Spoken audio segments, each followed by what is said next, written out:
Hello everybody, good afternoon to all. কেমন আছো তোমরা? সবাই ভালো আছো? জি আলহামদুলিল্লাহ স্যার। জি স্যার, জি আছি স্যার, ভালো। আলহামদুলিল্লাহ স্যার। জি স্যার, ভালো আছি। স্যার আপনি কেমন আছেন? এই আছি আলহামদুলিল্লাহ, তোমাদের দোয়ায় কোনো রকমে আছি আর কি। তোমরা সবাই বাসায় আছো তো সবাই নাকি? জি স্যার। আহ, বাসার সবাই ভালো আছে, সুস্থ আছে? জি স্যার, আলহামদুলিল্লাহ স্যার, সুস্থ আছে সবাই। আচ্ছা, যাই হোক, ঘোরাঘুরি জি কম স্যার। করো, বাসায় থাকার চেষ্টা করো।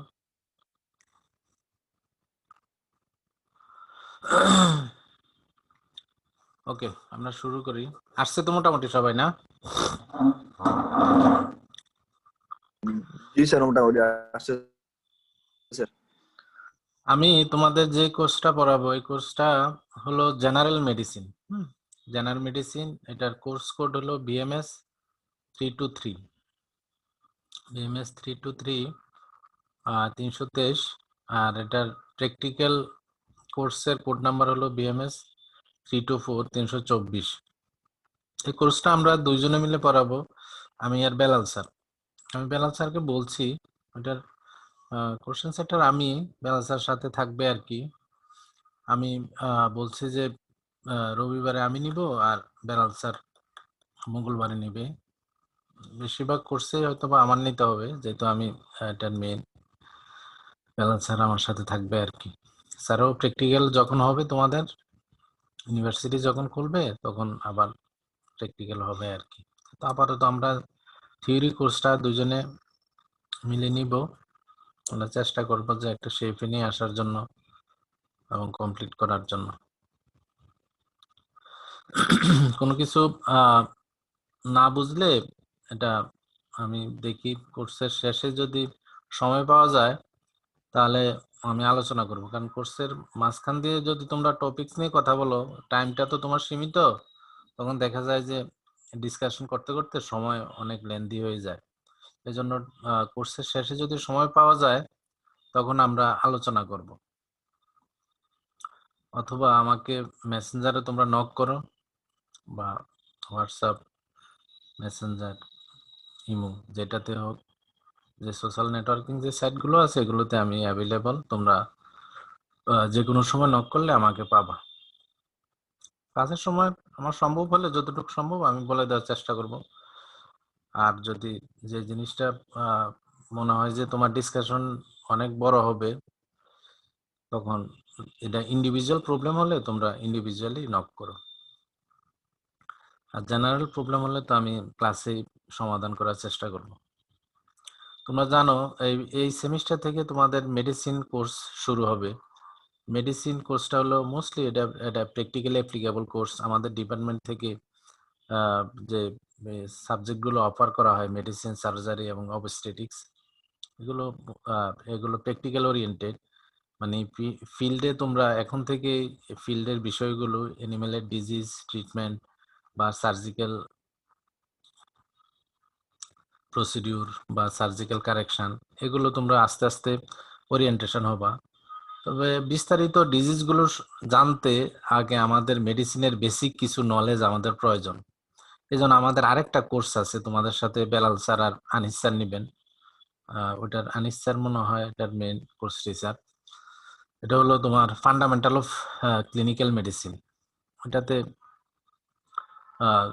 এখানে মেডিসিনের কিছু ফান্ডামেন্টাল বিষয় আলোচনা করবে। এই বিষয়ে দেখা যায় যে ফান্ডামেন্টাল এবং জেনারেল মেডিসিনের কিছু কিছু টপিক তোমার দেখা যায় যে ওভারল্যাপিং হয়। ওভারল্যাপিং হলেও কিছু করার নাই, এটা সিলেবাসে তোমার ওইরকম ভাবে ডিজাইন করা।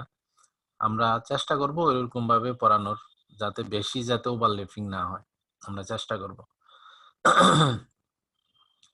আর ফান্ডামেন্টালসে তোমার বেসিক মৌলিক জিনিসগুলোই তোমার এখানে পড়ানো হবে। এই জন্য জেনারেল মেডিসিনের এই বিষয়ে ফান্ডামেন্টালসটা যদি একটু আগে পড়ানো হতো তাহলে সুবিধা হতো তোমাদের। জেনারেল মেডিসিনের কিছু কিছু কন্ডিশন আছে, এগুলো তোমাদের বুঝতে। যাই হোক, যেহেতু তোমার কোর্সটা দুইটাই প্যারালালি আমাদের এই সেমিস্টারে পড়ানো হয়, আমরা চেষ্টা করব যে তোমাদেরকে প্রত্যেকটা টপিক ধরে ধরে তোমাদেরকে বোঝানোর জন্য। কারণ এগুলো মুখস্থের বিষয় কিছুই না। তুমি যদি এইগুলো জিনিসগুলো মেকানিজম বা প্যাথোজেনেসিস বা টার্মিনোলজি এগুলো যদি না বুঝো তাহলে এগুলো মুখস্থ করে তুমি পারবা না। এজন্য আমরা চেষ্টা করব যে প্রত্যেকটা জিনিস যখন তোমাদেরকে সাথে আলোচনা করব এগুলোর মেকানিজম গুলো তোমাদের সাথে আলোচনা করার জন্য। যাই হোক, আমরা আস্তে আস্তে একটু আমরা আলোচনা করি। আমি কয়েকটা বইয়ের একটা পরে আমি তোমাদের লিস্ট দিয়ে দিব। আমরা মেইনলি যে বইটা নিয়ে আমরা আলোচনা করব মেডিসিনের, এটা হলো তোমার veterinary medicine by O.M. Radosticks, D.C. Blood, C.C. Gay, H.W. Hinchcliffe। এটা 9th এডিশনের একটা বই আছে। আমি পরবর্তীতে তোমাদের মেইলে আমি এটা দিয়ে দিব। এটার সফট কপি আমার কাছে আছে, বা আমার ইউনিভার্সিটি ওয়েবসাইটে আমার হ্যান্ড আউটগুলো ওইখানে আছে। ওইখান থেকে তোমরা ডাউনলোড করে নিতে পারো। আর বইয়ের ইয়াটাও আমি ওইখানে দিয়ে দিব। ভেটেরিনারি মেডিসিন আর 9th এডিশনের বইটার সফট কপি আছে। আমি চেষ্টা করব ওইখানে তোমাদের ইউনিভার্সিটি ওয়েবসাইটে আমার যে প্রোফাইল আছে ওইখানে আমার কোর্স ম্যাটেরিয়ালে এই জিনিসগুলো দিয়ে দেওয়ার জন্য। অলরেডি আমার কোর্স ম্যাটেরিয়ালে অনেক সাবজেক্টেরই সফট কপি আছে। তোমাদের যাদের প্রয়োজন যে বিষয়, বিশেষ করে এখন তোমাদের জেনারেল মেডিসিনের প্রয়োজন, তোমরা জেনারেল মেডিসিনের পার্টটা তোমরা ওইখান থেকে ডাউনলোড করে নিতে পারো, সমস্যা নাই। আর আমি তো আছি, সমস্যা নাই। কোনো বিস্তারিত প্রয়োজন হলে আমি তোমাদের বলবো। তবে মেডিসিনের যে বইটা আমাদের, এটা আমরা বলি মেডিসিনের বাইবেল, এটা হলো veterinary medicine by O.M. Radosticks, D.C. Blood. এটা আমরা ব্লাডের বই বলি আমরা, ব্লাড, BWD, ব্লাড মানে রক্ত। যাই হোক, ওনার নামে এরকম। O.M. Radosticks, D.C. Blood, C.C. Gay, H.W. Hinchcliffe, 9th edition, Veterinary Medicine, a textbook of the disease of cattle, sheep, pig, goat, and horses. But a veterinary medicine, a textbook of the disease of cattle, sheep, pig, goat, and horses by D.C. Blood, O.M. Radosticks, D.C. Blood, C.C. Gay, H.W. Hinchcliffe। এটা কিন্তু পরীক্ষার সময় তোমাদের স্যাররা জিজ্ঞাসা করে যে veterinary মেডিসিনের একটা টেক্সট বুকের নাম বলো। এই বইটা তোমাদের বলতেই হবে। কারণ এই বইটা তোমাদের নিজেদেরও প্রয়োজন হবে। পরবর্তীতে তোমরা যখন ফিল্ডে যাবা, এই বইটার যদি সাথে থাকে অনেক কিছুই তোমরা এখান থেকে হেল্প নিতে পারবা। এজন্য তোমরা নিজেরাও কিনে নিতে পারো। এটা নিউ মার্কেটে বা তোমার ঢাকাতে ইয়াতে যে বইয়ের যে ইয়ে আছে ওইখান থেকে তোমরা নিয়ে নিতে পারো কিনে। যে ইন্ডিয়ান এডিশনের ইন্ডিয়ান প্রিন্ট কম দামে পাওয়া যায়, 2500-3000-এ পাওয়া যেতে পারে। আর সফট কপি এমনি পাওয়া যায়, অনলাইনে সফট কপি পাওয়া যায়, বা আমার কাছেও আছে, আমি তোমাদের দিয়ে দিব। এছাড়াও তোমার বোভাইন মেডিসিনের বই আছে, ভেটেরিনারি ক্লিনিক্যাল ডায়াগনোসিসের বই আছে, ক্লিনিক্যাল এক্সামিনেশন অফ ক্যাটেল, রোজেনবার্গারের, এগুলো বই আছে। আমি তোমাদের বইয়ের লিস্টটা পরে এক সময় দিয়ে দিব। তবে veterinary medicine by O.M. Radosticks, D.C. Blood, হ্যাঁ, এটা হলো তোমাদের টেক্সট বুক। এটা আমি বেশিরভাগ জিনিসই এখান থেকে আমি হেল্প নিয়েছি। আরেকটা বইয়ের থেকে হেল্প নিয়েছি, এটা হলো clinical veterinary medicine by Amalendu Chakraborty. এটা ইন্ডিয়ান একটা রেফারেন্স বুক। এই বইটা খুবই ভালো। এখানে বর্ণনাগুলো খুব সহজ ভাষায় লিখেছি তো, কারণ তোমার বাইরের পাবলিশার্স যারা, তাদের ইয়াগুলো একটু অনেক সময় বুঝতে কঠিন হয়। ইন্ডিয়ান যেহেতু আমাদের সাবকন্টিনেন্টের, দেখা যায় যে ওরা একটু সহজ ভাষায় এগুলো লিখে। এজন্য তোমরা এটা নিজেদের সংগ্রহে রাখতে পারো, clinical veterinary medicine by Amalendu Chakraborty. আর মেন যে টেক্সট বুক, এটা হলো veterinary medicine, a text book of the diseases of cattle, sheep, pig, goat and horses by O.M. Radosticks, D.C. Blood, C.C. Gay, H.W. Hinchcliffe। তাহলে general medicine, তোমরা নাম থেকে বুঝতে পারতেছো জেনারেল মেডিসিন মানে এটা বেসিক যে মেডিসিনের বেসিক জিনিস নিয়ে আমরা আলোচনা করব। মেডিসিন কি, এটা তোমাদের সাথে হয়তোবা ক্লিনিক্যাল ফান্ডামেন্টালস ভেটেরিনারি মেডিসিনে তোমাদের বিস্তারিত আলোচনা করবে। যে মেডিসিন টার্মটা, medicine is the branch of biological science which deals with diagnosis, treatment, prognosis, advice, and prevention and control of diseases of man and animals. Normally মেডিসিনের যে মেডিসিন যেটা বিশেষ করে যদি আমরা সাবজেক্ট হিসেবে ডিল করি, মেডিসিন টার্মটা তোমার কয়েকটা পয়েন্টের উপরে ইউজ হয়। যেমন মেডিসিন এটা সাবজেক্ট হিসেবে ইউজ হতে পারে, আবার মেডিসিন এটা ড্রাগ হিসেবে ইউজ হয়, মেডিসিন একটা প্রফেশনাল ডিগ্রি হিসাবে টার্ম হিসাবে মেডিসিন ইউজ হয়, যেমন ডক্টর অফ ভেটেরিনারি মেডিসিন বা ডক্টর অফ মেডিসিন, যেটা আমরা বলি হিউম্যান মেডিসিনে এমডি ডিগ্রি। হ্যাঁ, আর আমাদের ডক্টর ভেটেরিনারি মেডিসিন। আবার মেডিসিন টার্মটা ইউজ হয় তোমার কি বললাম, কি কি টার্মে? একটা হলো তোমার প্রফেশনাল বিষয়ে, তারপর হলো তোমার ড্রাগ যেটা মেডিসিন, তারপর হলো তোমার সাবজেক্ট। হ্যাঁ, এগুলো মোটামুটি তোমার এইসব বিষয়ে মেডিসিন টার্ম ইউজ হয়। কিন্তু মেনলি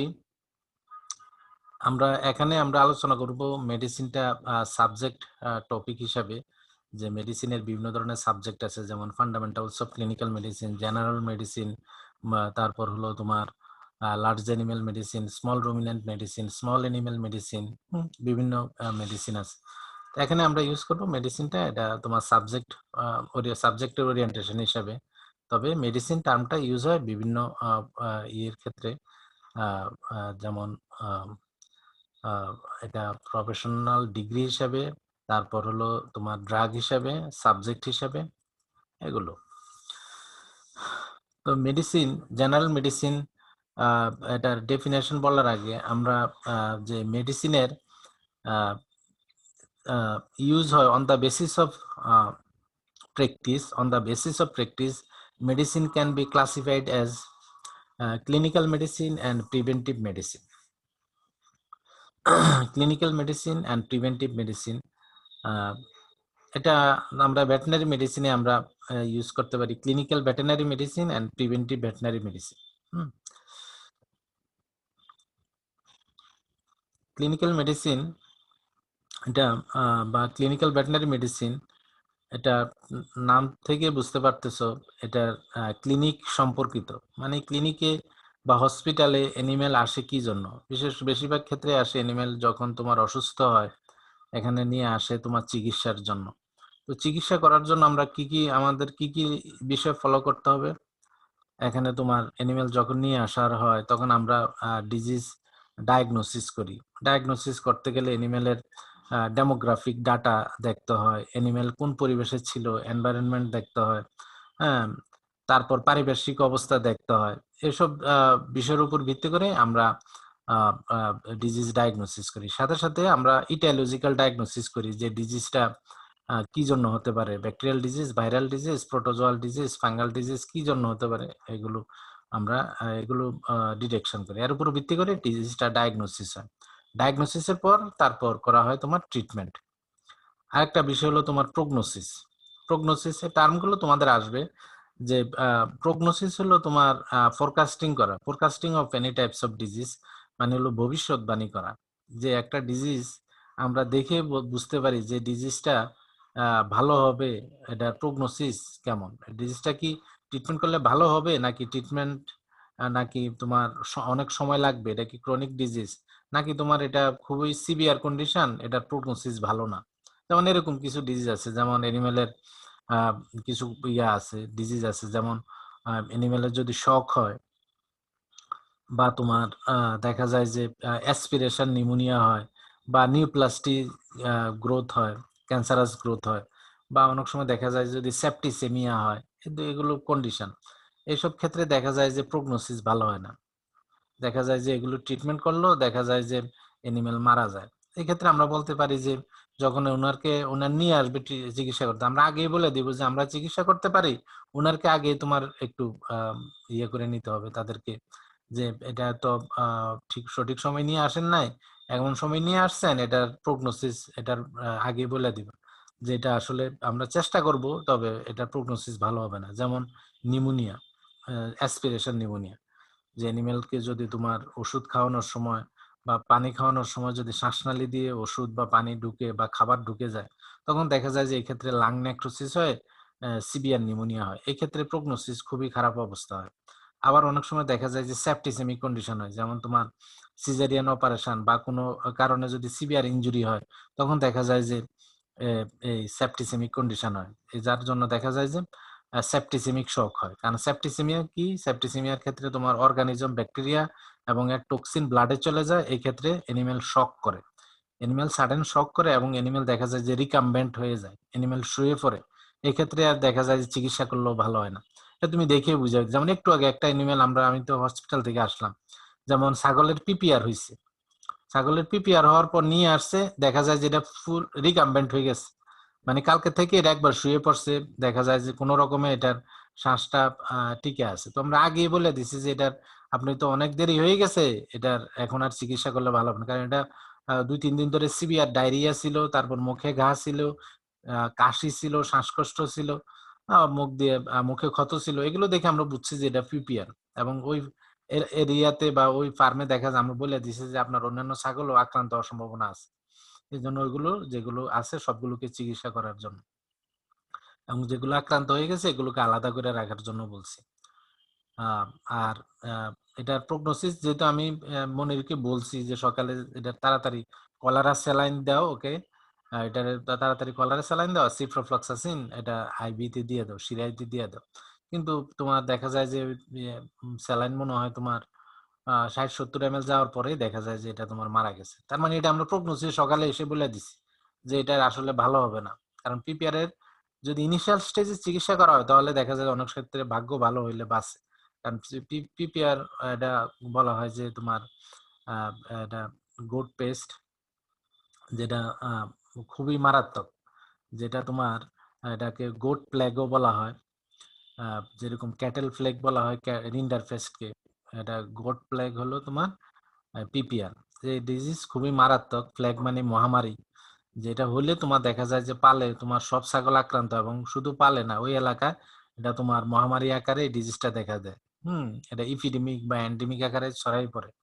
এখন তোমার ইপিডেমিক ডিজিজ কি আর এন্ডেমিক ডিজিজ কি ওটা তোমাদের স্যাররা হয়তোবা যদি আলোচনা করে ফান্ডামেন্টালস অফ ক্লিনিক্যাল মেডিসিনে ওইখানে এই জিনিসগুলো আলোচনা করবে যে কোনটা ইপিডেমিক ডিজিজ, কোনটা এন্ডেমিক ডিজিজ, কোনটা স্পোরাডিক ডিজিজ, কোনটা প্যান্ডেমিক ডিজিজ। যেমন প্যান্ডেমিক তোমরা সবাই জানো যে কোভিড-19 প্যান্ডেমিক, যে ডিজিজটা তোমার খুবই হাইলি ইনফেকশাস, এবং শুধু একটা কান্ট্রিতে না, বিয়ন্ড দা বর্ডার এটা তোমার হোল ওয়ার্ল্ডে এটা ছড়াই পড়ে, এটাকে বলছে যে তোমার প্যান্ডেমিক ডিজিজ। প্যান মানে হলো কোনো ওয়ার্ডের প্রিফিক্সে বা সাফিক্সের অনেক কিছু দ্বারা আমরা ওই ডিজিজটাকে আমরা ইয়ে ইয়ে করতে পারি, ওই টার্মটাকে বা ওই ডিজিজটাকে আমরা ইন্টারপ্রিটেশন করতে পারি। যেমন তোমার প্যান্ডেমিক, প্যান অপথেলমিয়া, তারপর হলো প্যানজোটিক। এগুলো প্যান মানে কোনো ওয়ার্ডের প্রিফিক্সে যদি তোমার প্যান থাকে তাহলে আমরা বুঝবো যে প্যান মানে হলো বৃহৎ। প্যান্ডেমিক মানে এন্ডেমিকটা, ডিজিজটার যে বিস্তারটা যদি তোমার বেশি হয় তখন এটাকে আমরা বলি প্যান্ডেমিক, যেটা শুধুমাত্র একটা কান্ট্রিতে না বা কোনো এরিয়াতে না, এটা কয়েকটা কান্ট্রি, এবং কি নট অনলি সেভারাল কান্ট্রি, এটা তোমার একটা সিঙ্গেল কন্টিনেন্ট বা সারা বিশ্বে ছড়াই পড়ে, মোর দ্যান ওয়ান কন্টিনেন্ট, এটা সারা বিশ্বে ছড়াই পড়ে। এই ডিজিজটাকে বলে আমরা প্যান্ডেমিক। এরকম ভাবে কিছু কিছু ওয়ার্ডের আমরা প্রিফিক্স এবং সাফিক্স দেখে আমরা অনেক কিছু আমরা বুঝতে পারি বা ইন্টারপ্রিটেশন করতে পারি। যাই হোক, এগুলো আমরা বিস্তারিত আলোচনা করবো। তাহলে আমি তোমাদের সাথে প্রগনোসিসটা কি, ডিজিজের প্রগনোসিস কি, এটা নিয়ে তোমাদের সাথে আলোচনা করতেছিলাম, যে ডিজিজের ভবিষ্যৎবাণী করা, এই ডিজিজটা ভালো হবে না খারাপ হবে এই বিষয়ে, কারণ প্রগনোসিসের ভিত্তি করে তোমার চিকিৎসা দিতে হবে, যে চিকিৎসার লাইন অফ ট্রিটমেন্টটা কেমন হবে। Prognosis, observation of individual diseased animal, হ্যাঁ, অবজারভেশন এবং ডিজিজড অ্যানিমেলটা অবজার্ভ করতে হবে, যে ডিজিজ ডায়াগনোসিস করার আগে অ্যানিমেলটাকে তোমার অবজার্ভ করতে হবে, কাছ থেকে দেখতে হবে, দূরে থেকে দেখতে হবে, তারপর তোমার অ্যানিমেলের বিভিন্ন ইয়াতে যে ক্লিনিক্যাল এক্সামিনেশন করতে হবে, যেমন temperature, pulse, respiratory rate, faeces examination বা অন্যান্য আরো অনেক ইয়ে আছে, ডাটা আছে, এগুলো তোমার কালেকশন করতে হবে। তাহলে তোমার জেনারেল মেডিসিনে আমরা এই জিনিস জেনারেল মেডিসিন পড়ার আগে আমরা দুইটা বিষয় আমরা জানবো, যে মেডিসিনকে তোমার বিভিন্নভাবে আমরা ক্লাসিফাই করতে পারি। যে একটা হলো তোমার on the basis of practice, medicine can be classified as two ways, one is clinical medicine, another is preventive medicine. Clinical মেডিসিনটা কি পরীক্ষার সময় জিজ্ঞাসা করে যে what is clinical medicine, what is preventive medicine. Clinical মেডিসিনটা হলো জাস্ট তোমার এটা চিকিৎসা এবং ট্রিটমেন্ট। যেটা এনিম্যাল রোগ হয়েছে, তারপর আমরা চিকিৎসা দিব, বা চিকিৎসা দিতে গেলে কি কি বিষয়ের উপর খেয়াল রাখতে হবে, বা ট্রিটমেন্ট দিতে গেলে কি কি বিষয়ের উপর, প্রিন্সিপালস অফ ট্রিটমেন্ট, এই জিনিসগুলো তোমার খেয়াল রাখতে হবে। তাহলে clinical medicine is the branch of medicine which deals with diagnosis, treatment, prognosis and observation of individual diseased animal. কোন অ্যানিমাল যখন অসুস্থ হয়, what will be the basis of treatment and diagnosis, এগুলো তোমাদের প্রিন্সিপালস অফ ট্রিটমেন্ট ডায়াগনোসিস আমাদের এখানেও পড়ানো হবে, ফান্ডামেন্টালস অফ ক্লিনিক্যাল মেডিসিনও স্যাররা পড়াবে। তাহলে অ্যাকর্ডিং টু প্র্যাকটিস অনুযায়ী মেডিসিনের মানে এটা একবারে মানে তোমার ক্লিনিক্যালি অ্যাপ্লিকেবল, যেটা এর উপর ভিত্তি করে তোমার মেডিসিনকে দুই ভাগ করা, একটা হলো ক্লিনিক্যাল মেডিসিন আর একটা হলো প্রিভেন্টিভ মেডিসিন। প্রিভেন্টিভ মেডিসিন কোনটা? প্রিভেনশন। হ্যাঁ, প্রিভেনশন ইজ বেটার দেন কিউর। তোমরা জানো যে কিউরেটিভ মেডিসিনটাই হলো ক্লিনিক্যাল মেডিসিন, আর প্রিভেন্টিভ মেডিসিনটা হলো এটা তোমরা জানো এটা প্রিভেনশন করা, ডিজিজ কোনো রোগ যাতে না হয় এই জন্য তোমার আগে থেকেই তোমার প্রিভেন্টিভ মেজার নেওয়া, প্রোটেকশন নেওয়া, এটা হলো প্রিভেন্টিভ মেডিসিন।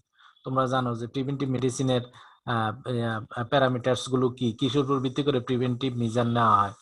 যেমন তোমার হাইজিনিক ম্যানেজমেন্ট, এটা একটা ইম্পর্টেন্ট বিষয়। তারপর হলো তোমার ভ্যাকসিনেশন, তারপর হলো তোমার কেমোপ্রোফাইলেক্সিস, এগুলো হচ্ছে তোমার প্রিভেন্টিভ মেডিসিনের প্রিভেন্টিভ প্রোটেকশন, প্রিভেন্টিভ মেজারের তোমার যে এগুলো হচ্ছে র মেজার, যে জিনিসগুলোর উপর ভিত্তি করে আমরা ডিজিজের প্রিভেনশন করতে পারি।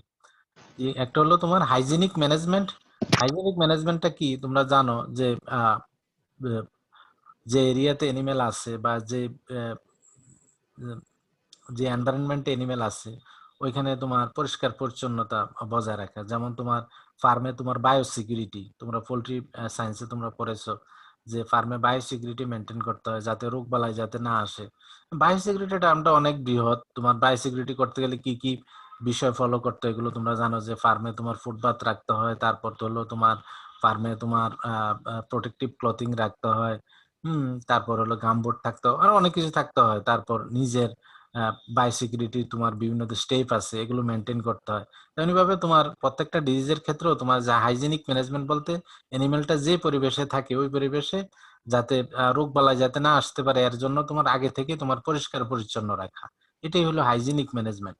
যেমন অ্যানিমেলকে তোমার দূষিত খাবার পানি দেওয়া যাবে না, যেই পরিবেশে অ্যানিমেলকে রাখা হয় ওই পরিবেশটা যাতে পরিষ্কার পরিচ্ছন্ন থাকে, ওই জন্য তোমার হাউজিংটা পরিষ্কার রাখতে হবে, এনভায়রনমেন্টের টা পরিষ্কার রাখতে হবে, আশেপাশে যাতে তোমার ময়লা আবর্জনা না থাকে এগুলো দেখতে হবে।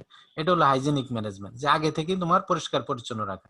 কারণ এগুলো পরিষ্কার থাকলে দেখা যায় যে রোগ জীবাণু আর এখানে গ্রো করতে পারে না এবং এনিমেল আক্রান্ত হতে পারে না। আর আরেকটা যে মেইন বিষয় প্রিভেন্টিভ মেডিসিন, এটা হলো তোমার ভ্যাকসিনেশন। যে যেসব রোগের তোমার ভ্যাকসিন অ্যাভেলেবল, আমরা যদি ভ্যাকসিন করি, ইমিউনাইজেশন করি, তাহলে ওই রোগ থেকে রক্ষা পাওয়া যায়। কারণ ভ্যাকসিন দিলে ওই রোগের বিরুদ্ধে তোমার প্রতিরোধ ক্ষমতা তৈরি হয়, যার ফলে পরবর্তীতে ওই জীবাণু আক্রান্ত হলেও তোমার দেখা যায় যে শরীরে রোগ তৈরি করতে হবে না, কারণ এর আগেই শরীরে ইমিউনিটি তৈরি হয়ে যায়। এই জন্যই তো আমরা ভ্যাকসিনেশন করে থাকি। মানুষের ক্ষেত্রেও দেখা যায় যে ইপিআই প্রোগ্রামে যে ভ্যাকসিনেশন আছে তোমার, যক্ষা, তারপর হলো ডিপথেরিয়া, টিটেনাস, হুপিং কাশি, হ্যাঁ, টিউবারকুলোসিস, হ্যাঁ, টিউবারকুলোসিস, যক্ষা, যাই হোক এরকম তোমার 6টা বা 7টা 8টা এখন বর্তমানে তোমার মামস, রুবেলা, এগুলো বিভিন্ন তোমার ভ্যাকসিনেশন করা হয়। যে ভ্যাকসিন গুলো বাচ্চাদেরকে করা হয় কি জন্য? যাতে তোমার এইগুলো খুবই মারাত্মক এই সমস্ত রোগ, এগুলো যদি আগে ভ্যাকসিন করা হয়, পরবর্তীতে যদি তোমার ওই ইন্ডিভিজুয়াল বা ওই হিউম্যান বা বাচ্চা যদি তোমার ডিজিজের এক্সপোজার যদি কোনো কারণে হয় তাহলে তোমার রোগ তৈরি করতে পারবে না। কারণ এর আগেই শরীরে ভ্যাকসিন দেওয়ার ফলে রোগ প্রতিরোধ ক্ষমতা তৈরি হয়ে যায়, শরীরে রোগ প্রতিরোধ ক্ষমতা থাকে, যার ফলে পরবর্তীতে ইনফেকশন হলেও তোমার রোগ হতে পারে না। এটাও একটা important basic tools for preventive medicine. তাহলে প্রিভেন্টিভ মেডিসিনটা কি এখন তোমরা বুঝতে পারতেছো? প্রিভেন্টিভ মেডিসিন হলো এটা protection measure, one types of protection measure, যেটা তোমার বিভিন্ন টুলস ইউজ করে আমরা ফার্মে বা ইন্ডিভিজুয়াল এনিমেলকে আমরা প্রোটেকশন দিতে পারি, যাতে ওই এরিয়াতে ওই ফার্মে যাতে এনিমেল রোগাক্রান্ত না হয়।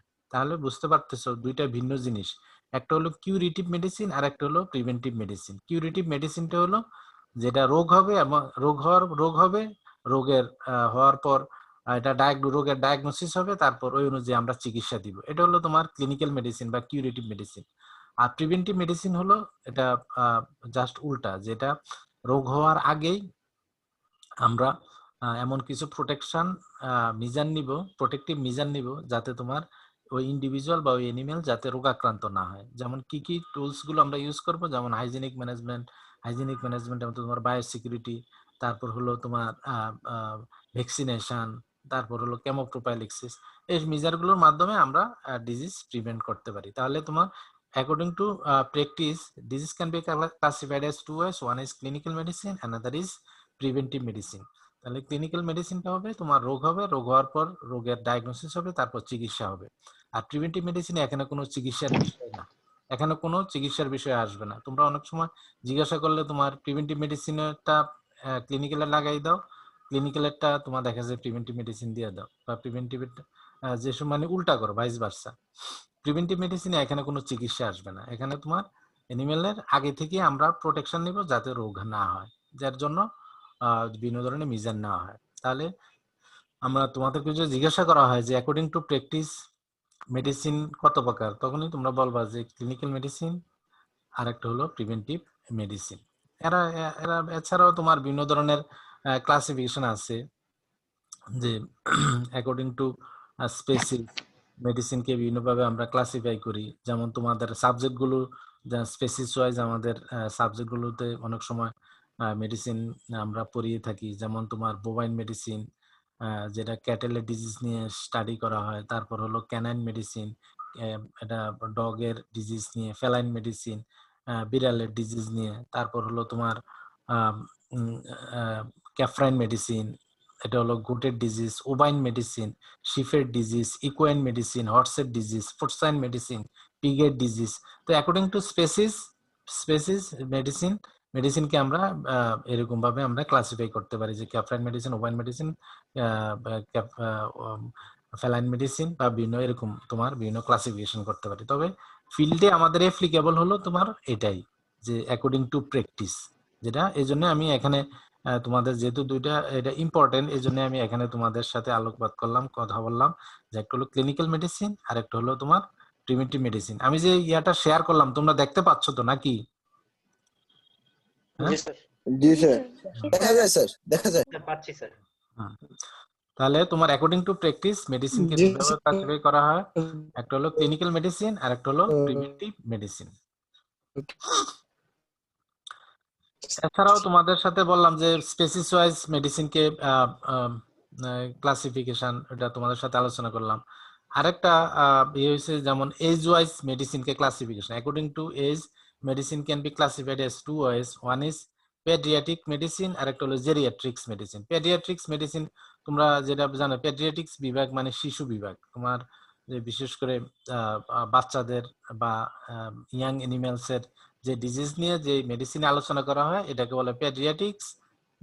পেডিয়াট্রিক্স আর একটা হলো জেরিয়াট্রিক্স।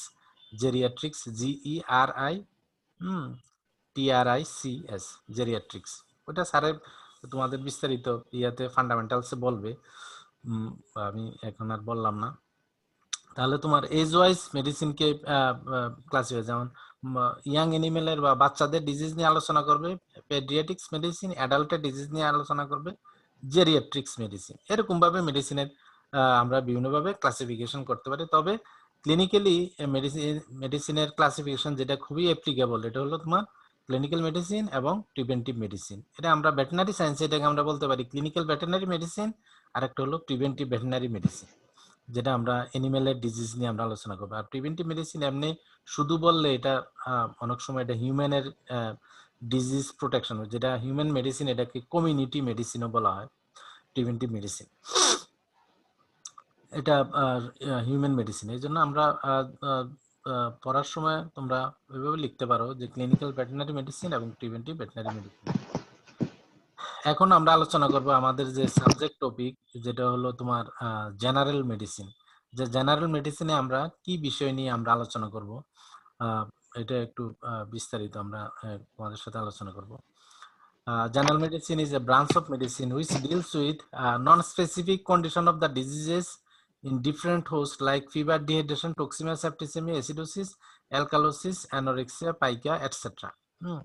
জেনারেল মেডিসিনে আমরা mainly non specific disease condition নিয়ে আলোচনা করব। এগুলো ডিজিজ না, কিন্তু ডিজিজ আলোচনা করতে গেলে এই জিনিসগুলো আসবে। যে কোনো ডিজিজ আলোচনা করতে গেলে এই জিনিসগুলো আসবে। এই জন্য এই জিনিস এগুলোকে বলা হয় non specific condition of disease. যেমন তোমার জ্বর, জ্বর এটা কোনো আসলে ডিজিজ না। ডিহাইড্রেশন এটাও ডিজিজ না, এগুলো হচ্ছে কন্ডিশন। যেমন টক্সিমিয়া, সেপ্টিসেমিয়া, এসিডোসিস। যদিও এসিডোসিসকে অনেক সময় আমরা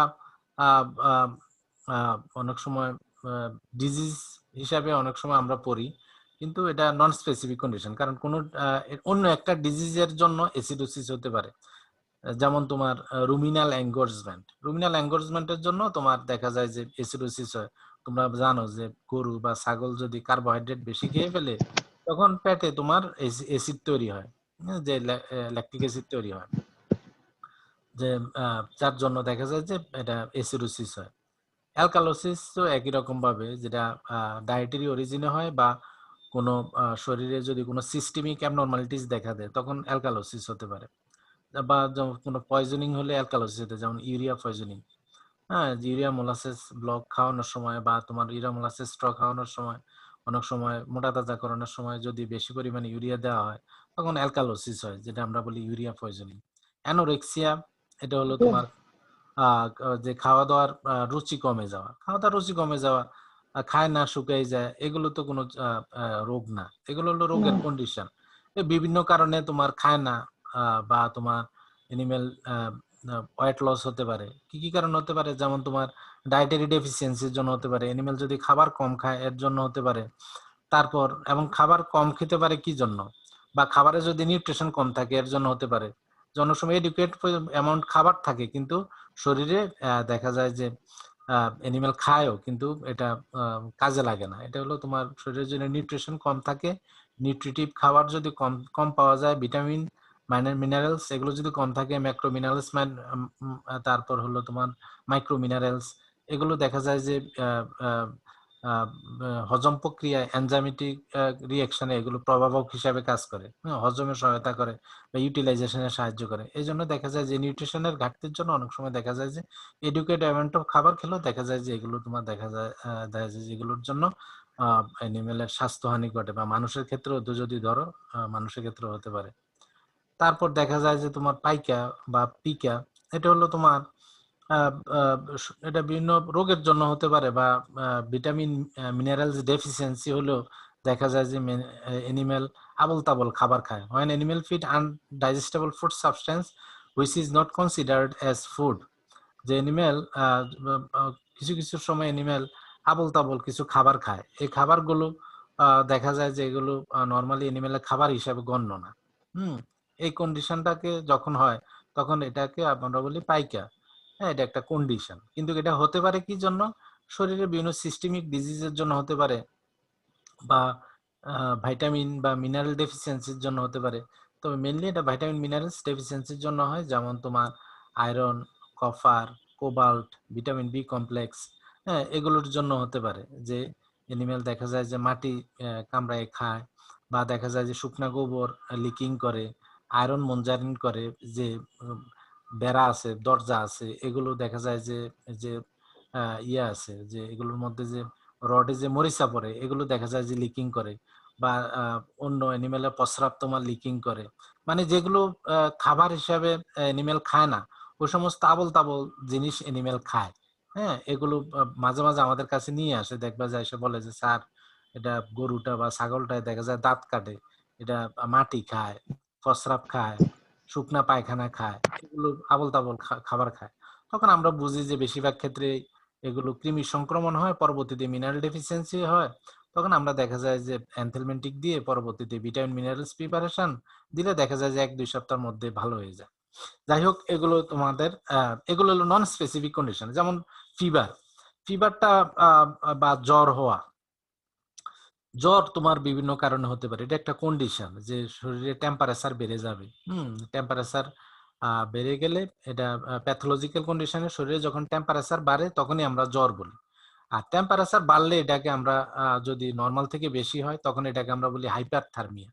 আবার টেম্পারেচার যদি নর্মাল থেকে কমে যায় তখন এটাকে আমরা বলি হাইপোথার্মিয়া। যেমন শীতকালে এই সমস্যাটা বেশি হয়। হ্যাঁ, অনেক ছাগলের বা অনেক এনিমেলের এগুলো দেখা যায় যে আমাদের বাছুর, হ্যাঁ, এগুলো আক্রান্ত হয়, বিশেষ করে নিউবর্ন এনিমেলের, যেগুলো তোমার দেখা যায় হাইপোথ্যালামাস ভালোভাবে ডেভেলপ হয় না। তোমরা জানো যে হাইপোথ্যালামাস হলো ব্রেনের হাইপোথ্যালামাস হলো হিট রেগুলেটিং সেন্টার, যেটা দেখা যায় যে হিট রেগুলেশন করে, কিন্তু নিউবর্ন এনিমেলস এর হাইপোথ্যালামাসটা ভালোভাবে ডেভেলপ থাকে না। এই জন্য দেখা যায় যে বাচ্চা ফ্লাফাইন বা বাচ্চা এনিমেলের, নিউবর্ন এনিমেলস এর দেখা যায় যে হিট রেগুলেটিং প্রবলেমের জন্য তোমার দেখা যায় যে এনিমেল মারা যায়। বিশেষ করে শীতকালে যে হাইপোথার্মিয়া হয়, হ্যাঁ, যে শরীরে টেম্পারেচার অনেক কমে যায় এবং শরীর এই টেম্পারেচারটাকে রেগুলেট করতে পারে না। তোমরা জানো যে শরীরে টেম্পারেচার কমে গেলে এটা তোমার নার্ভাস সিস্টেম এবং তোমার আহ, আহ, এটা হরমোনাল সিস্টেম এটা তোমার মেনটেন করে। যেমন তোমার অ্যাড্রিনোকর্টিকোট্রফিক হরমোন, থাইরয়েড স্টিমুলেটিং হরমোন বা হরমোনাল যে অটোনমিক নার্ভাস সিস্টেম, এগুলো তোমার দেখা যায় যে শরীরে টেম্পারেচার কমে গেলে শরীর নিজেই এই মেকানিজম গুলোর মাধ্যমে শরীরে হিট তৈরি করে। তোমার নিজের আর কোনো আলাদা কিছুর প্রয়োজন নেই, তোমার খাবারের প্রয়োজন নেই, শরীর নিজেই তোমাকে এই সিস্টেম গুলোর মাধ্যমে শরীরে হিট জেনারেট করার চেষ্টা করে। যদি দেখা যায় যে এগুলো করার পরও শরীর যদি তোমার কোপ আপ না করতে পারে, তখনই দেখা যায় যে এনিমেল অসুস্থ হয়ে পড়ে, এনিমেল মারা যায়। যে বর্তমানে তোমার বললাম যে যে প্যাথোলজিক্যালি যদি টেম্পারেচার বাড়ে এটাকে আমরা বলি জ্বর, আর প্যাথোলজিক্যাল কন্ডিশন স্যার এমনি যদি টেম্পারেচার বেড়ে যায় তখন এটাকে বলি আমরা হাইপারথার্মিয়া। যেমন এনভায়রনমেন্টে যদি টেম্পারেচার বেড়ে যায় বা হাইপোথ্যালামাস যদি ড্যামেজ হয়ে যায় তখন তোমার দেখা যায় যে শরীরের টেম্পারেচার বেড়ে যায়, বিশেষ করে তোমার সামারে, গরমের সিজনে এগুলো বেশি হয়, হাইপারথার্মিয়া। এটা কিন্তু জ্বর না। বা এনিমেলের এটা ফিজিওলজিক্যালি হাইপারথার্মিয়া হতে পারে, বেশি দৌড়াদৌড়ি করলে বা রোদ্রে থাকলেও তোমার দেখা যায় টেম্পারেচার বাড়তে পারে।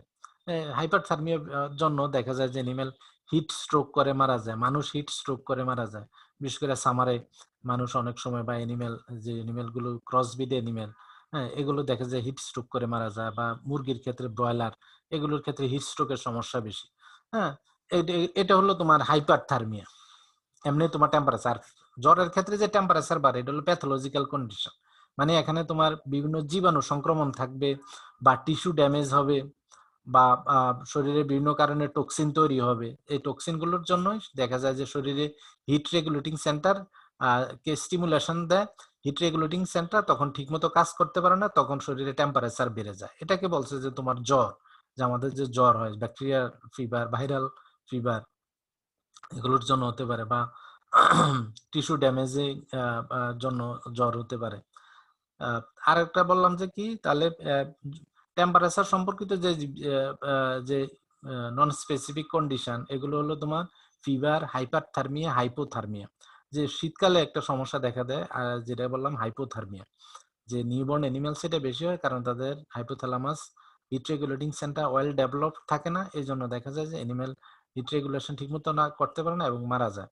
যদি তোমার এনিমেলকে ইয়াং এনিমেলকে যদি ঠিকমতো পুষ্টিকর খাবার না দেওয়া হয়, এদেরকে যেই পরিবেশে রাখা হয় ওই পরিবেশে যদি তোমার ঠান্ডা বাতাস আসে, ঘরে যদি তোমার যে এনিমেল ম্যাচটা থাকে, যেটা তোমার ফ্লোর, যেখানে তোমার এনিমেলকে রাখা হয়, ওইখানে যদি তোমার স্যাঁতসেঁতে কন্ডিশন থাকে তখন দেখা যায় যে এনিমেল আক্রান্ত। যেমন কিছুদিন আগে রবিন স্যারের একটা গারলের বাচ্চা, দুই তিন দিন আগে দেখা যায় যে এটা রাত্রে বাচ্চাটা হয়েছে। হ্যাঁ, তোমাদের উদাহরণ দেই, রাত্রে বাচ্চাটা হওয়ার পর আমার রবিন সকালে ফোন দিছে যে স্যার আমার তো কালকে রাত্রে বাচ্চা হয়েছে আমার ইয়ার ভেড়ার, আপনি একটু দেখে দিয়েন, বাচ্চা হওয়ার পর এটা কোনো খাবার খাচ্ছে না।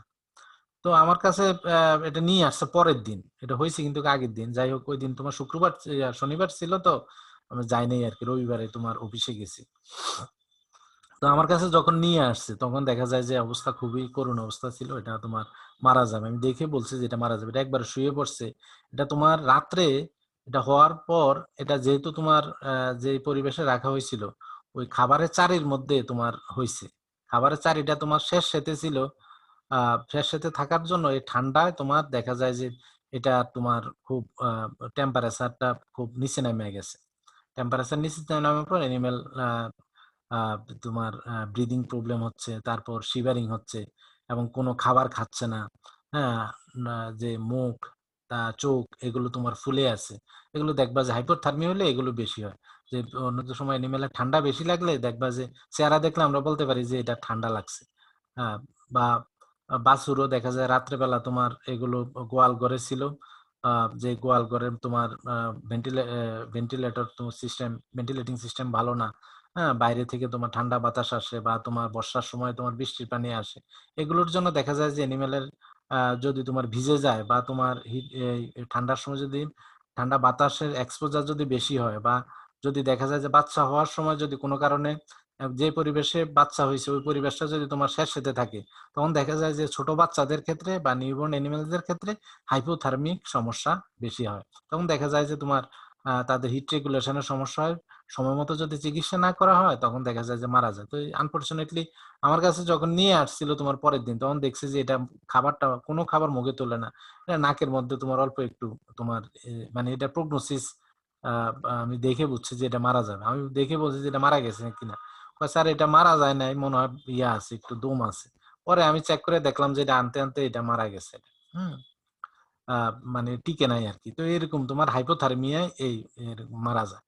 যাই হোক, এরকম এই হিট রেগুলেটিং সমস্যার জন্য এনিমেলের এরকম বিভিন্ন সমস্যা হতে পারে, যেমন এই বর্তমানে ঠান্ডার সমস্যা এই ইয়াগুলো এনিমেলের এই হাইপোথার্মিয়াটা বেশি হয়। বিশেষ করে তোমার ছাগল খুবই তোমার সেনসিটিভ, কারণ ছাগলে তোমার ঠান্ডার সমস্যা বা ওই এনিমেল বিশেষ করে গারল জাতীয়, যদিও এদের গায়ে লোম থাকে, কিন্তু তোমার যদি ঠান্ডা এক্সপোজার যদি লং টাইম এক্সপোজার হয় তখন দেখা যায় যে এই ক্ষেত্রে তোমার হাইপোথার্মিয়া হয়ে যেতে পারে এবং এনিমেল মারা যায়। তাহলে তোমার হিট রেগুলেটিং সমস্যার জন্য তোমার কি কি ইয়া হতে পারে?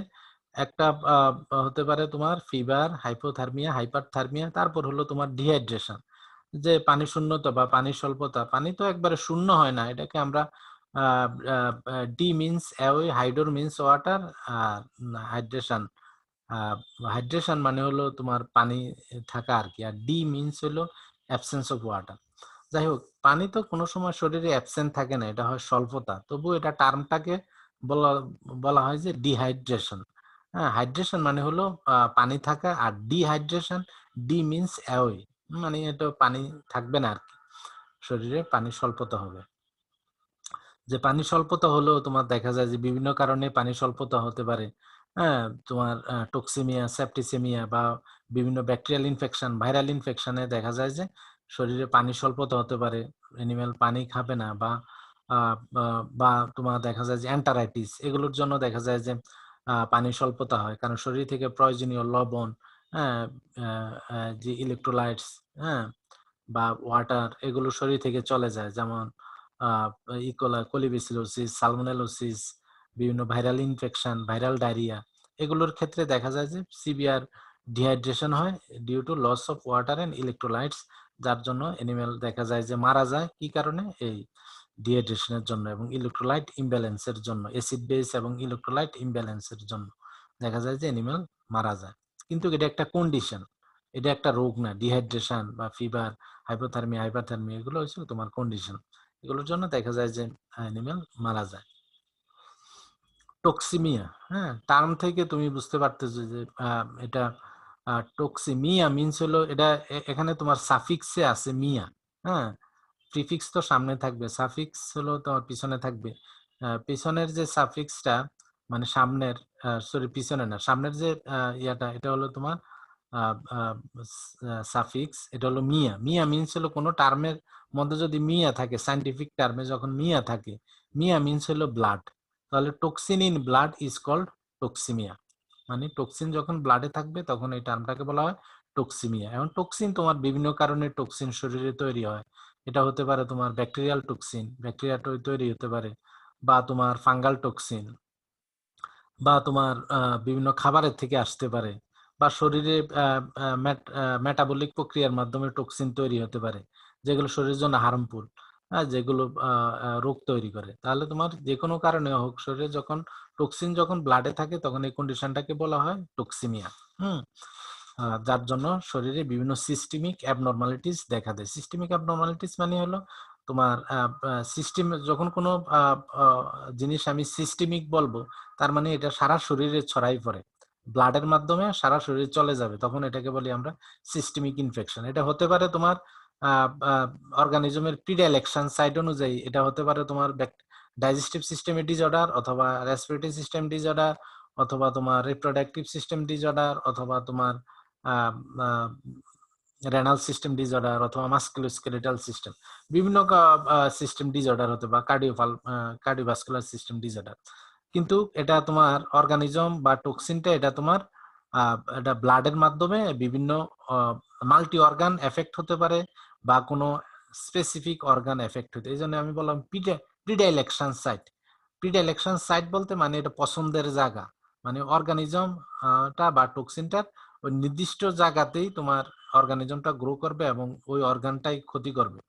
যেমন কিছু কিছু জিনিস আছে, রোগ আছে যেটা হেপাটিক ডিজিজ হয়, মানে যেটা আমরা বলি হেপাটাইটিস, যেটা তোমার যেটা ভাইরাল হেপাটাইটিস, ব্যাকটেরিয়াল হেপাটাইটিস, বা তোমার প্যারাসাইটিক ডিজিজ, যে প্যারাসাইট গুলো দেখা যায় যে লিভারে এটার প্রিডাইলেকশন সাইট, এবং এটা লিভারে এটা দেখা যায় ইমেচিউর স্টেজ থাকে, যার জন্য লিভার ড্যামেজ হয়। তোমরা জানো যে ফেসিওলিয়াসিস, ফেসিওলা জাইগেন্টিকা আমাদের দেশে পাওয়া যায়, যেটা প্রিডাইলেকশন সাইটে হলো তোমার পছন্দের জায়গায় হলো লিভার। এরকম তোমার যেমন রুমেন ফ্লুকের ক্ষেত্রে তোমার তার পছন্দের জায়গায় হলো রুমেন, এরকম তোমার এরকম হরেক রকমের তোমার ডিজিজ আছে, যেটা তোমার কিছু কিছু অর্গানিজমের যেটা অথবা স্পেসিফিক পছন্দের জায়গা থাকে, অথবা দেখা যায় যে এটা সার্কুলেশনের মাধ্যমে মাল্টি অর্গান এফেক্ট করে বা মাল্টি সিস্টেমে এফেক্ট করে। মাল্টি সিস্টেম যখন এফেক্ট করে তখন এটাকে সিমটম না হয়, এটাকে তখন হয়ে যায় সিনড্রোম, যে collection of symptoms is called syndrome. আর সিম্পল কোন একটা ক্লিনিক্যাল ম্যানিফেস্টেশন, সিঙ্গেল ক্লিনিক্যাল ম্যানিফেস্টেশনকে বলা হয় সিমটম, আর collection of symptom is called syndrome. যাই হোক, এরকম তোমার বিভিন্ন ডিজিজের ক্ষেত্রে তোমার বিভিন্ন ধরনের এরকম বিভিন্ন ধরনের ম্যানিফেস্টেশন দেখা দেয়। যে সেপ্টিসেমিয়ার ক্ষেত্রে কি হয়, তোমাদের একটু আগে আলোচনা করেছি যে সেপ্টিসেমিয়া, মিয়া মিন্স ব্লাড, সেপসিস, কোন জায়গায় যখন সেপসিস হয়ে যায় তখন বুঝবা যে ওইখানে তোমার ব্যাকটেরিয়াল ইনফেকশন হয়ে গেছে, এবং এই ইনফেকশনটা খুবই খারাপ, পচে গেছে। সেপসিস মানে ওইখানে তোমার অর্গানিজমও থাকবে, সাথে সাথে অর্গানিজমের টক্সিন তৈরি হবে, বিশেষ করে ব্যাকটেরিয়া। যখন তোমার ব্লাডে যখন তোমার ব্যাকটেরিয়া এবং তার টক্সিন দুইটাই পাওয়া যাবে, তখন এটাকে আমরা বলি সেপ্টিসেমিক ইনফেকশন। বিশেষ করে যেমন তোমার সিজারিয়ান অপারেশন, বা এন্টারাইটিস, বা তোমার any types of traumatic injury, হ্যাঁ, গাটে ইনজুরির ক্ষেত্রে, এই ক্ষেত্রে দেখা যায় যে পেরিটোনিয়াম তোমার পেরিটোনাইটিস হয়। হ্যাঁ, দেখা যায় যে তোমার পেটে যখন তোমার স্টেবিং হয়, অ্যাক্সিডেন্টাল ইনজুরি হয়, তখন দেখা যায় যে খাদ্য নালী থেকে বা ইয়ে থেকে তোমার দেখা যায় বর্জ্য পদার্থগুলো বাইরে বের হয়ে আসে, তখন এগুলো দেখা যায় যে পেরিটোনিয়ামে এসে অ্যাকুমুলেশন হয়, তখন তোমার পেরিটোনাইটিস করে। এই জন্য এগুলোর সার্জারির সময় যদি ঠিকমতো ম্যানেজমেন্ট না করা হয়, দেখা যায় যে অ্যাপারেন্টলি সার্জারি সাকসেসফুল, কিন্তু দেখা যায় যে কয়েকদিন পরে দেখা যায় যে অ্যানিমাল সেপ্টিসিমিয়া হয়ে মারা যায়, কারণ ওই ম্যানেজমেন্টটা তোমার ভালো হয় নাই। কারণ ম্যানেজমেন্ট ভালো হওয়ার জন্য তোমার সার্জিক্যালি যে প্রসিডিউর গুলো তোমার খুব সফটলি হ্যান্ডেল করতে হয়, যাতে তোমার কন্টামিনেশন না হয় এগুলো দেখতে হয়, এবং পরবর্তীতে তোমার মেসিভ ডোজ অ্যান্টিবায়োটিক দিতে হয় যাতে তোমার ইনফেকশন না হয়। এগুলো যদি ঠিকমতো মেনটেন না করা হয়, তখন দেখা যায় যে এনিম্যাল সেপ্টিসিমিক ইনফেকশনে দেখা যায় যে এনিম্যাল হঠাৎ করে দেখা যায় যে সিভিয়ার ফিভার থাকে, জ্বর হয়, খাওয়া দাওয়া বন্ধ করে দেয়, শ্বাসকষ্ট হয়। হ্যাঁ, অনেক অনেক ক্ষেত্রে শ্বাসকষ্ট নাও থাকতে পারে, তবে তোমার হঠাৎ করে তোমার টেম্পারেচার অনেক বেড়ে যায় এবং এনিম্যাল শুয়ে পড়ে, এনিম্যাল স্টপ ফিডিং হয়, এবং এবং অফ ফিডিং এবং তোমার ডিহাইড্রেশন এগুলো হয়, যার জন্য পরবর্তীতে দেখা যায় যে সেপ্টিসেমিক শক হয়। সেপ্টিসেমিক শক বিভিন্ন ধরনের আছে, তোমরা পড়বা পরবর্তীতে, যে এক ধরনের শক হয়, এটাকে বলা হয় সেপ্টিসেমিক শক। শক মানে হলো তোমার সার্কুলেটরি ফেলিওর হয়, যখন এনিম্যাল মারা যায় তখন এটাকে আমরা বলি শক। তো সেপ্টিসেমিক ইনফেকশন হয়ে সার্কুলেটরি ফেলিওর যখন হয় তখন এটাকে বলা হয় সেপ্টিসেমিক শক। আর এই কন্ডিশনটাকে বলা হয় সেপ্টিসেমিয়া, মানে ওইখানে ব্যাকটেরিয়াল ইনফেকশন হয়ে ইনফেকশনের পর ওইখানে ব্যাকটেরিয়াল টক্সিন তৈরি হয়, যেটা ব্লাডে চলে যায়। এই কন্ডিশনটাকে বলা হয় সেপ্টিসেমিক কন্ডিশন। যখন কোনো জায়গায় সেপ্টিসেমিক কন্ডিশন হয়, যখনই কোনো অ্যানিমেলের সেপ্টিসেমিক ইনফেকশন হয় বা মানুষের সেপ্টিসেমিয়া হয়, তখনই বুঝবা যে এটা খুবই মারাত্মক কন্ডিশন। আর অ্যাসিডোসিস তো বললামই, যে রুমিনাল অ্যাসিডোসিস অ্যানিমেলকে যদি পচা ভাত, জাউ ভাত বা তোমার চাউল বা তোমার ধান এগুলো যদি স্বাভাবিক মাত্রা থেকে যদি বেশি খেয়ে ফেলে, তখন দেখা যায় যে তার রুমেনে দেখা যায় যে যে অ্যানারোবিক অক্সিডেশন হয়। অ্যানারোবিক অক্সিডেশন হয় তোমার প্রচুর পরিমাণে ল্যাকটিক অ্যাসিড তৈরি হয়। যে নর্মালি রুমেনে ভিএফ এগুলো তৈরি হয়, ভোলাটাইল ফ্যাটি অ্যাসিড, যেগুলো তোমার acetic acid, propionic acid, butyric acid, এগুলো তোমার মেটাবলিজমে হেল্প করে। কিন্তু এগুলো বাদ দিয়ে যদি প্রচুর পরিমাণে তোমার ল্যাকটিক অ্যাসিড তৈরি হয়, নর্মালি স্বাভাবিকভাবে অল্প পরিমাণে ল্যাকটিক অ্যাসিড তৈরি হয়, এটা নর্মালি শরীর ইউটিলাইজ করে ফেলে। কিন্তু এই অ্যাসিডোসিস কন্ডিশনে যদি তোমার হাইলি ফার্মেন্টেবল গ্রেইন ডায়েট বা কার্বোহাইড্রেট যদি বেশি খাওয়ানো হয়, তখন দেখা যায় যে যে পরিমাণ ভোলাটাইল ফ্যাটি অ্যাসিড তৈরি হওয়া দরকার, তার থেকে তোমার ল্যাকটিক অ্যাসিড তৈরি হয়ে যায় বেশি। এই ল্যাকটিক অ্যাসিড যখন তৈরি হয়ে যায়, তখন রুমেনে যে মাইক্রোফ্লোরা গুলো আছে এগুলো আস্তে আস্তে মারা যায় বা ডিসফাংশন হয়ে যায়। ডিসফাংশন হয়ে এমন কিছু গ্রাম পজিটিভ ব্যাকটেরিয়া তৈরি করে যেগুলো তোমার প্রচুর পরিমাণে ল্যাকটিক অ্যাসিড তৈরি করে। সাথে সাথে তোমার রুমেনেও তোমার মেটাবলিক প্রক্রিয়ার মাধ্যমে প্রচুর পরিমাণে ল্যাকটিক অ্যাসিড তৈরি হয়, যার ফলে তখন রুমেনটা বেশি পরিমাণে অ্যাসিডিক হয়ে যায়। নর্মালি রুমেনের পিএইচ হলো 6.4 থেকে 6.8, কিন্তু যদি তোমার এর থেকে তোমার বেশি নিচে নেমে যায়, তখনই আমরা এটাকে বলি অ্যাসিডোসিস। যেটা এটা খুবই কমন প্রবলেম আমাদের দেশে। এনিমেল যদি তোমার বেশি পরিমাণে ধান খেয়ে ফেলে বা ভাত খেয়ে ফেলে, যে দেখা যায় যে বাড়িতে তোমার উৎসব বা বিভিন্ন সিরিমোনিয়াল যে সমস্ত ইয়াগুলো থাকে, এগুলোর ক্ষেত্রে দেখা যায় পরের দিন যে পচা যে খাবারগুলো থাকে এগুলো আমরা এনিমেলকে দেই। এনিমেল হঠাৎ করে দেখা যায় যে এরকম খাবারগুলো সে অভ্যস্ত না, সে খেয়ে খুব মজা পায়, খুব খেয়ে ফেলে অনেক বেশি। হুম, ভালো খাবার পেয়ে অনেক সময় বেশি, এটা পচা হতে পারে বা বাসি হতে পারে, বা যে কোনো এই ধরনের খাবার যদি বেশি দেওয়া হয়। কারণ তুমি চিন্তা করো যে এটা তো এনিমেলের খাবার না। এনিমেলের খাবার কি যদি তোমার বিরিয়ানি হতো, তাহলে তো আর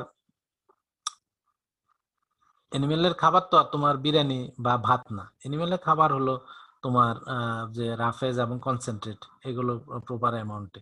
এটা খাবার হলো মানুষের। তো মানুষের খাবারটা যদি তুমি এনিমেলকে বেশি পরিমাণে দাও, অবশ্যই এটা তোমার এনিমেলের জন্য এটা হার্মফুল হবে। তখনই এটা এটা শরীরে অ্যাসিডোসিস তৈরি করে। আর অ্যালকালোসিস হলো আহ, আহ, এটা তো একটু আগে বললাম যে খাবারের ডায়েটারি ডিস্টারবেন্সের জন্য শরীরে অ্যালকালোসিস হয়। যেটা